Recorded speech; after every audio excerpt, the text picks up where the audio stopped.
Rowdy sheeter JCB ಮಂಜನ ಮೇಲೆ gang attack.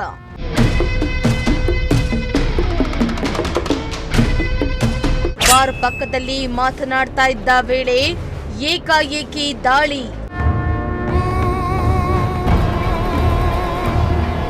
S, ಹಾಸನದಲ್ಲಿ ಇತ್ತೀಚಿನ ದಿನಗಳಲ್ಲಿ ಕೊಲೆ, ಸುಲಿಗೆ, ಹಲ್ಲೆಯಂತಹ ಪ್ರಕರಣಗಳು ದಿನೇ ದಿನೇ ಹೆಚ್ಚಾಗ್ತಾ ಇದೆ.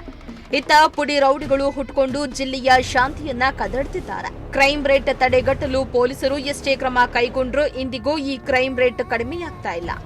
ಇತ್ತ ಹಾಸನದ ರೌಡಿ ಶೀಟರ್ ಜೆಸಿಬಿ ಮಂಜನ ಮೇಲೆ ಗ್ಯಾಂಗ್ ಒಂದು ಮಾರಕಾಸ್ತ್ರಗಳಿಂದ ಅಟ್ಯಾಕ್ ಮಾಡಿದ್ದಾರೆ. ಈ ಸುದ್ದಿ ಇದೀಗ ಹಾಸನದಲ್ಲಿ ಫುಲ್ ಸದ್ದು ಮಾಡ್ತಾ ಇದ್ದು ಜನರು ಬೆಚ್ಚಿ ಬಿದ್ದಿದ್ದಾರೆ.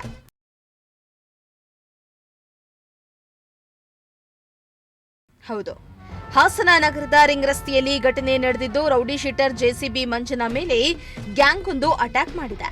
ಮನೆಯಲ್ಲಿದ್ದ ಜೆಸಿಬಿ ಮಂಜನನ್ನ ಮಾತಾಡಬೇಕೆಂದು ಫೋನ್ ಮಾಡಿ ರಾಜಿ ಎನ್ನುವ ವ್ಯಕ್ತಿ ಕರೆಸಿಕೊಂಡಿದ್ದಂತೆ. ಈ ವೇಳೆ ಬಾರ್ ಪಕ್ಕದಲ್ಲಿರುವ ಫುಟ್ಪಾತ್ನಲ್ಲಿ ಫೋನ್ನಲ್ಲಿ ಮಾತಾಡಿಕೊಂಡು ನಿಂತಿದ್ದ ಜೆಸಿಬಿ ಮಂಜನ ಮೇಲೆ ಕುತ್ತಿಗೆಗೆ ಬಾರ್ಜಿಯಿಂದ ತಿವಿದು ಕೊಲೆಗೆ ಯತ್ನಿಸಿದ್ದಾರೆ.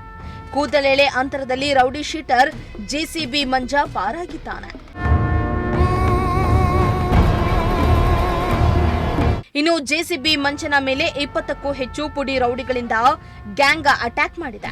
ಆದರೆ ಪ್ರಾಣಾಪಾಯದಿಂದ ಜೆಸಿಬಿ ಮಂಜ ಪಾರಾಗಿದ್ದು ಕುತ್ತಿಗೆಯ ಭಾಗಕ್ಕೆ ಚಾಕುವಿನಿಂದ ತಿವಿದಿದ್ದಾರೆ.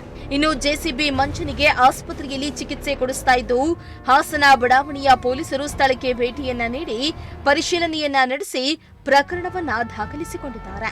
MD Nasir, Prajashakti TV, Haasan.